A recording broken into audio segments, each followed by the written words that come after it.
Je suis Madame Diendé Dagege, présidente du comité des femmes de la Fédération sénégalaise des associations de personnes handicapées. Vous venez de lancer une revue justement dans le cadre justement pour rendre visible vos actions, notamment. Quelle est l'importance justement de cette outil dans le cadre de la promotion justement de l'handicap? Merci beaucoup. Cette revue s'inscrit dans le cadre du PTA 3, donc le plan de travail annuel que nous mettons en œuvre dans le cadre du projet avec Voix et leadership des femmes. Donc le projet VLF, son accompagnement pour le comité des femmes. Donc pour cette troisième année, nous avons jugé nécessaire et important de créer une revue qui s'appelle Kaddu Jigéen ñi, la voix des femmes handicapées. Cette revue doit nous permettre de capitaliser nos activités parce que nous en faisons beaucoup dans le cadre du projet et même dans le cadre d'autres projets. Cette revue doit nous permettre également de rendre visibles nos activités. Nous faisons beaucoup d'activités, mais nous avons besoin davantage de les rendre visibles.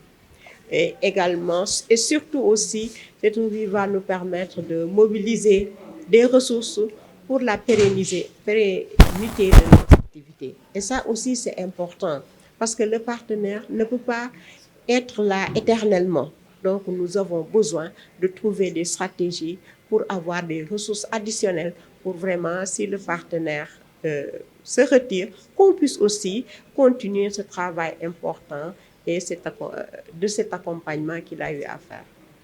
Vous avez les moyens justement de pérenniser justement cette initiative quand on sait le coût élevé justement de la production de ces... C'est ça, nous connaissons le coût avec cette première parution. Nous avons pu connaître que vraiment ça a un coût. Non seulement il faut mobiliser des ressources humaines, mais aussi sur le plan même de l'impression et tout ça. Donc c'est autant de ressources.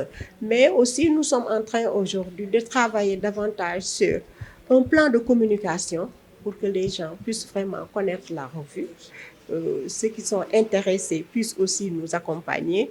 Mais aussi, dans la revue, vous verrez des pages publicitaires que des partenaires ou bien des mécènes pourraient prendre en compte pour nous accompagner à travers aussi nos organisations qui sont au niveau de la base, au niveau des 14 régions du Sénégal, au niveau des différents départements aussi. Nous allons leur envoyer cette revue pour que nos organisations aussi puissent s'informer, mais pourquoi pas aussi vendre au niveau de leurs partenaires à la base. Bien, je suis Ndeye Fatou Dione, je suis la responsable régionale du projet VLF à Dakar. Projet quoi? Qu'est-ce qui a motivé justement cet accompagnement de la création, la mise en place justement de cette revue? Dans le cadre de l'accompagnement des organisations partenaires, les 25 organisations partenaires du projet Voix et leadership des femmes au Sénégal, il y a des stratégies qui ont été mises en œuvre, qui ont été élaborées par ces différentes organisations. Et parmi ces stratégies-là, il y a une stratégie de mobilisation de ressources. Et chaque organisation a une stratégie de mobilisation de ressources. C'est dans ce cadre-là, dans le cadre de la mise en œuvre de cette stratégie-là, que le CFESAP a prévu quand même d'élaborer une revue qui constitue quand même un outil très important de communication, d'autant plus qu'elles ont un plan de communication qu'elles doivent mettre en œuvre.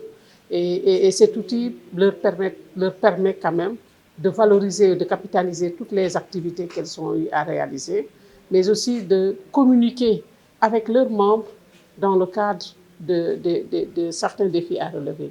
Et aussi d'ouvrir aux partenaires des opportunités d'appui dans le cadre du moins dans la prise en charge de la pérennisation de cette revue-là.